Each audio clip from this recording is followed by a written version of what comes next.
Hey everyone, welcome back to my channel. A huge thank you to all my amazing subscribers for your support, liking, sharing, and commenting on my videos, which means the world to me. And if you're new here, welcome. If you enjoy my content, don't forget to hit that subscribe button and turn on the notification bell so you never miss an upload. Let's keep growing this awesome community together. Like, share, and let me know your thoughts in the comments. Today's video is on a YouTube mom by the name of Jessic Sabogal. She's a single mom of two who lives in Tampa, Florida with her grandparents. She has been living with them for at least 4 years. She has two beautiful kids that she has neglected and also mistreated at some point. She lost her kids to CPS. They removed her kids and placed them in foster care due to a video that she uploaded of her drinking wine out of a kid's sippy cup on a transportation bus while taking the kids to the mall to go shopping. While at the mall, she went to several bars and had drinks. So all throughout the day, she went to numerous bars and had, several drinks to where she became very intoxicated and fell on the sidewalk. Well, while laying there on the sidewalk with her kids, someone called the police and an ambulance for her.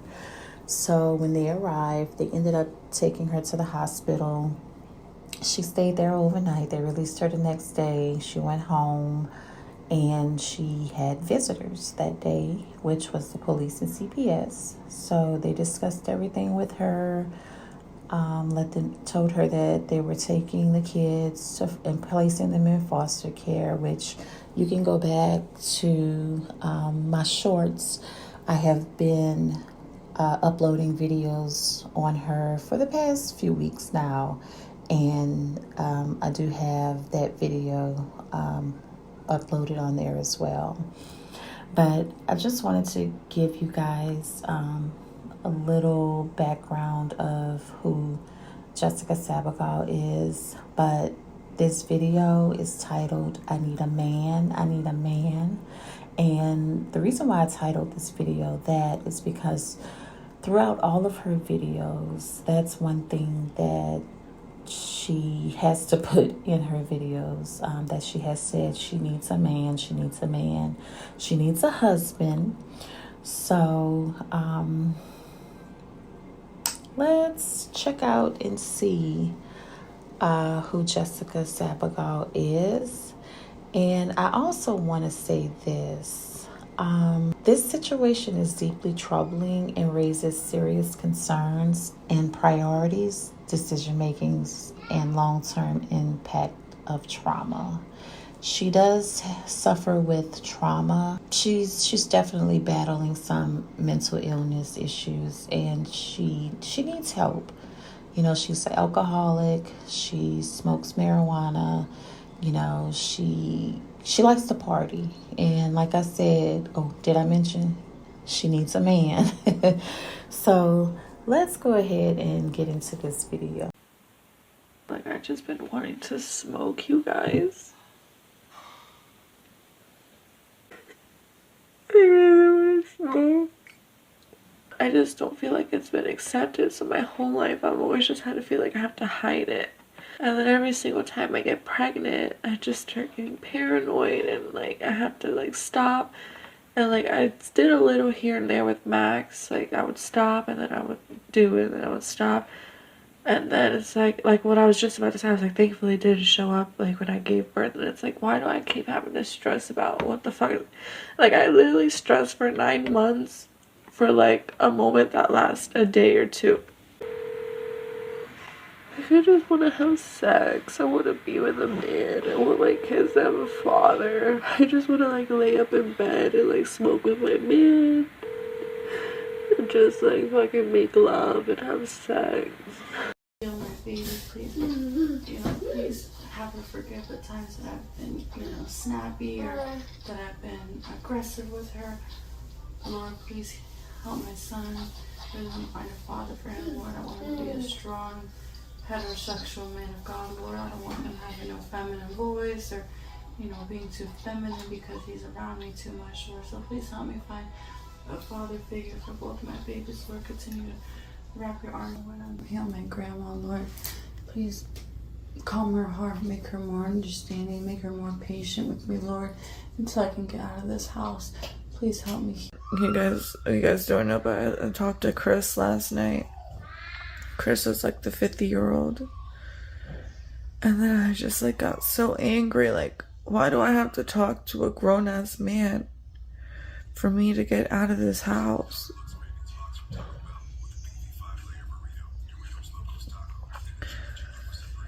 And I don't know, guys. So with all that, with everything going on, I think I am going to make the move to Miami.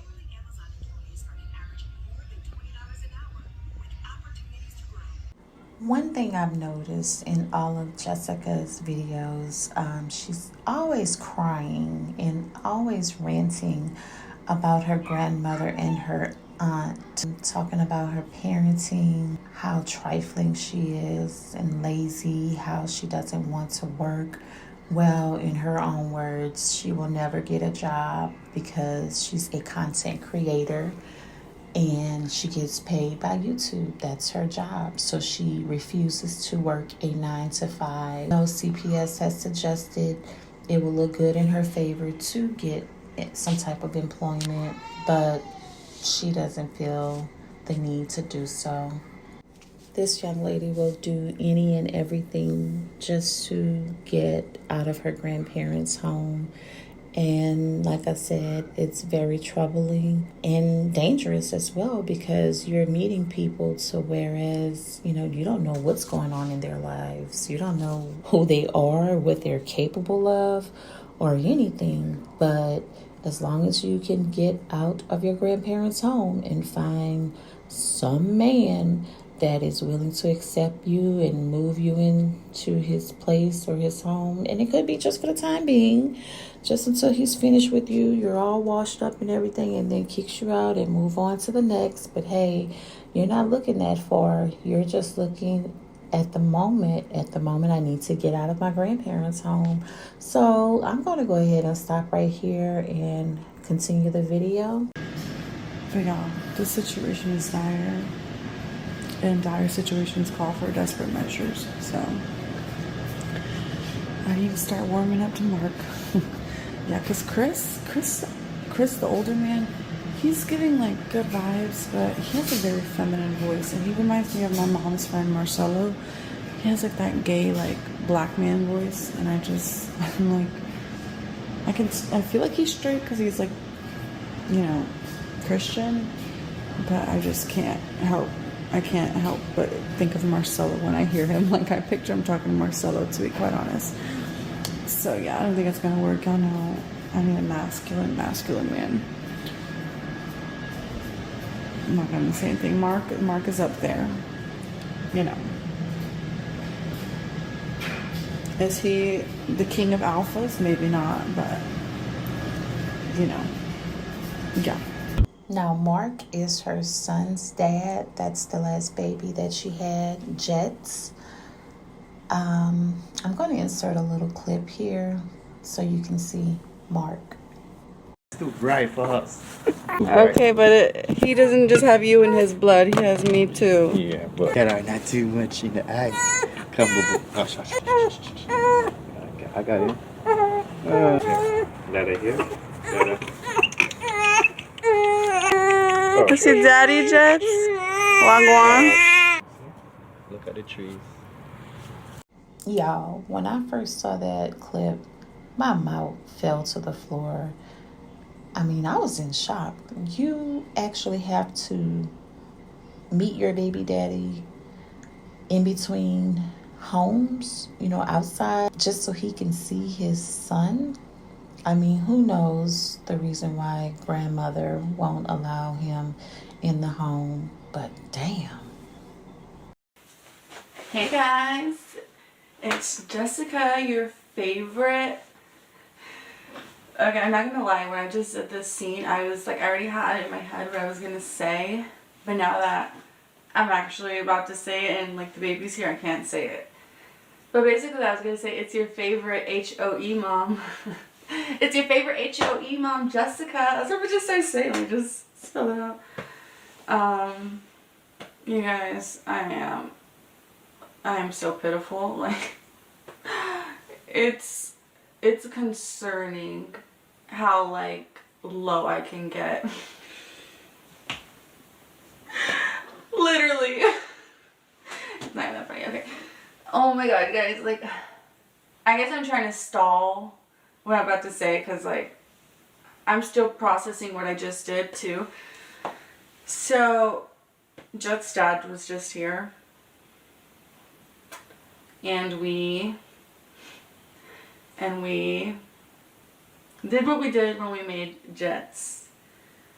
And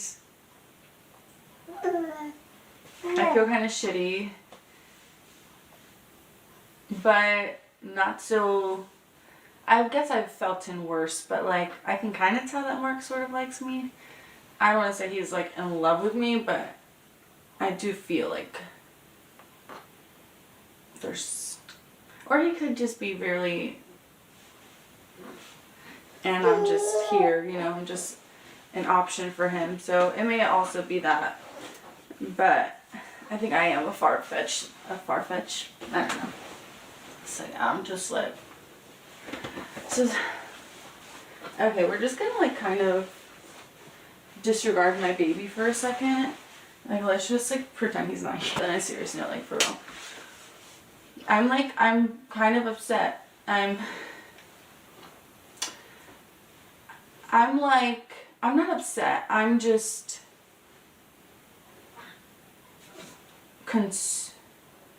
concerned. I'm surprised. I think concerned is the right word I'm trying to use. Let me explain. So,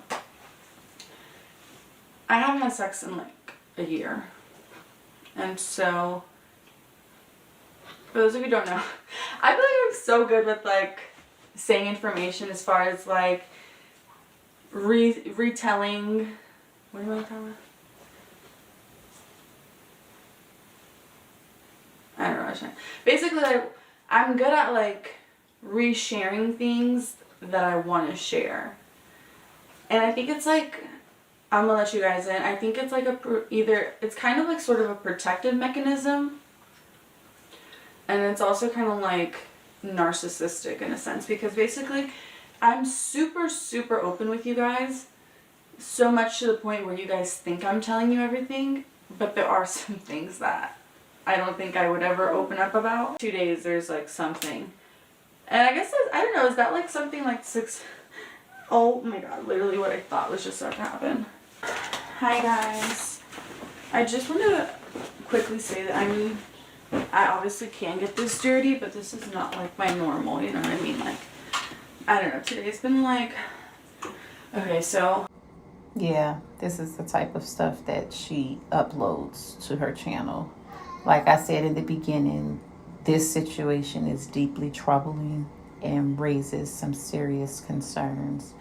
And to think that you have to care for 2 little ones, no wonder your grandparents treat you the way that they do.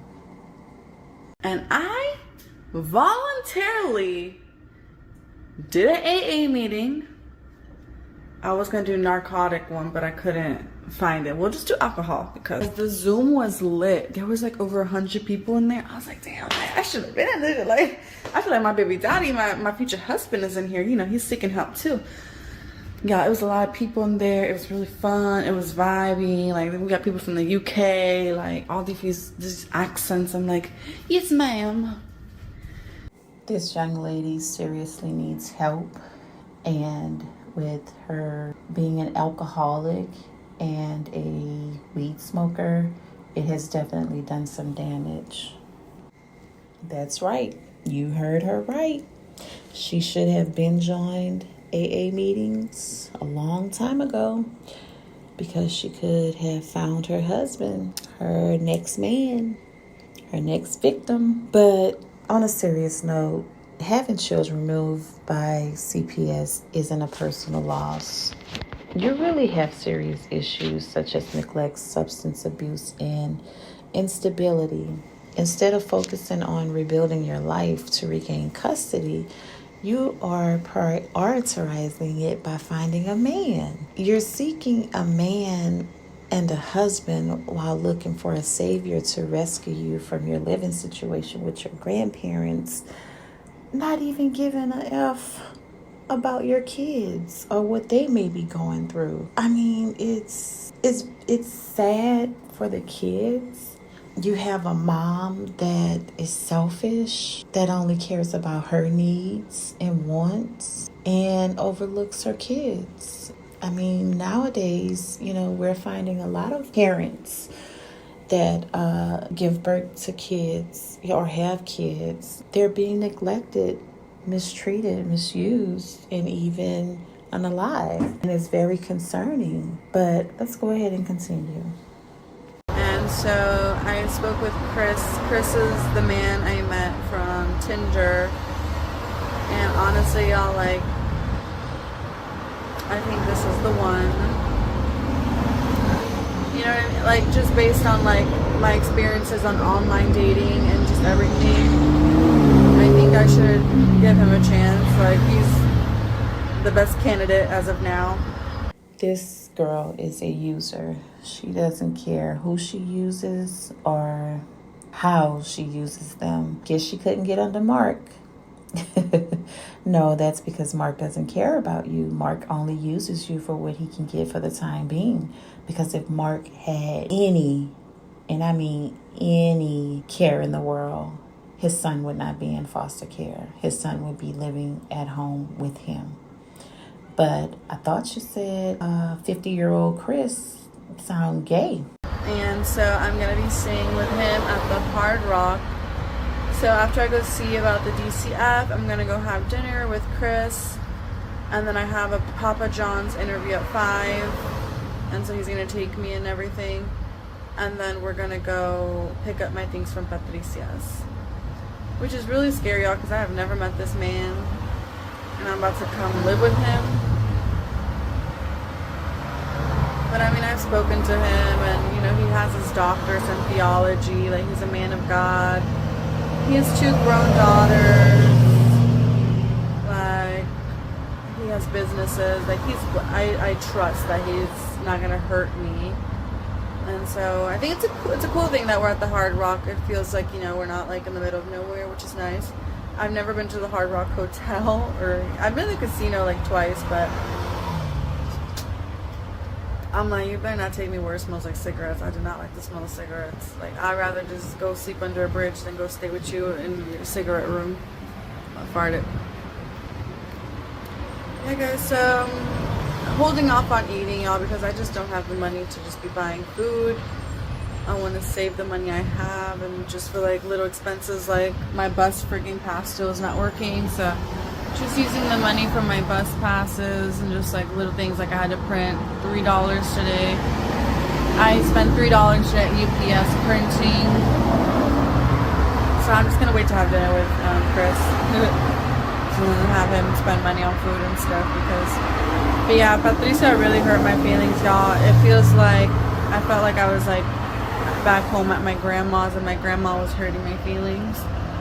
So I don't know, I definitely need to heal some childhood wounds.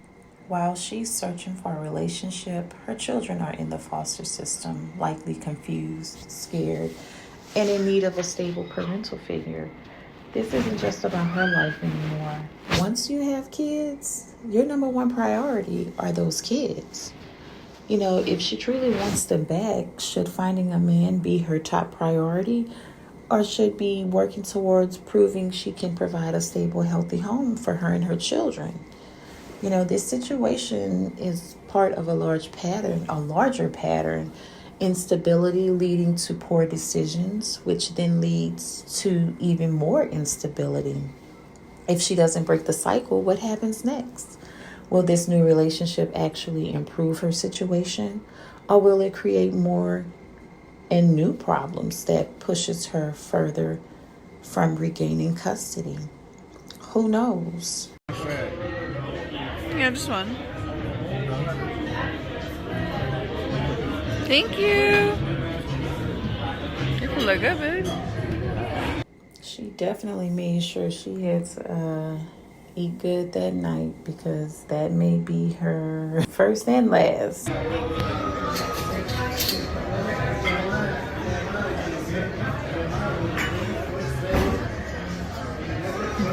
don't want to get in the video. Just a little bit. Not much. Yeah, the lady I'm staying with, she's kind of rude to me.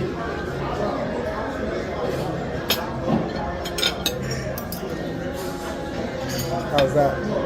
Like, we were like getting along really well, and then yesterday, she like barged into the room and she was like, "Oh yeah, no, you gotta clean this mess up." Mind you, like, I feel like, honestly, I would take accountability and say, okay, it was messy. But it wasn't messy. Like, I had my suitcase on the floor. Like, you know, like, it was like, it wasn't neat, but it wasn't messy. And then, like, after that, she's like, oh, like, just, like, being really bossy. Like, I don't know. I don't want to talk about it, but, yeah, I feel like, basically, I just feel like she doesn't really want me there. But she's my mom's friend, so I feel like she's dealing with me.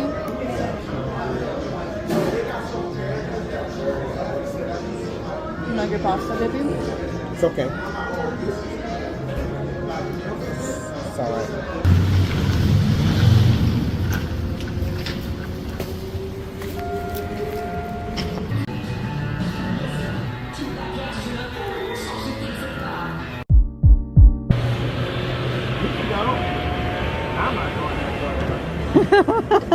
You're not scared of these. Ooh, not scared of these.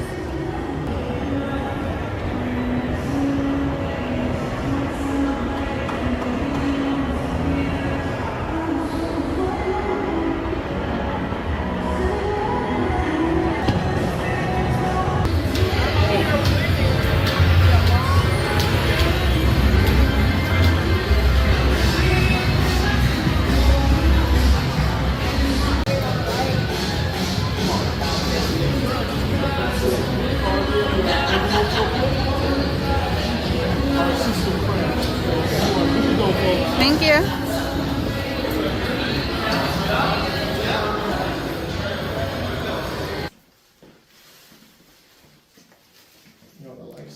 Oh yeah, it's kind of like a toilet. This is what happens when you walk in. It started over. Okay. Okay, guys, gonna give you a room tour. A room tour. I gotta pick up your shoes, y'all. Show the views. Oh, now I see the pool, babe. Okay. Can y'all see the pool? They got two pools. The city in the back. Very nice, very classy. You got enough footage? We can all see how this is going to end because for number one, this is your first time meeting this guy, 50-year-old who's old enough to be your dad. Baby, that show you what type of man you're dealing with. He doesn't even have the decency to let you get on the elevator first. And this behavior alone is why your grandmother and your aunt treat you the way that they do. Your kids should be your number one focus. Not finding a man, not laying up with a man or moving in with a man, but uniting with your kids again. She has a lot of work to do. You know, she has to work on herself first. While it's easy for some to feel some type of sympathy for her, accountability is just as important. What she did with her kids was dangerous and unbelievable. You know, no parent in their right mind would do anything like that. But love won't fix a broken foundation. She needs to seek a psychiatrist. Also apply for full-time and part-time employment. Attend parenting classes. Attend your AA meetings for the right reasons. And that's to actually get help and to do the work. And then maybe, who knows, you may just get your kids back. but stability is needed. Well, guys, this is the end of this video. Please make sure you like, share, subscribe, and let me know your thoughts in the comments. Oh, and don't forget to turn on your notification bell so you will be alerted when I upload another video. All of those things help brings awareness to my channel. And until next time.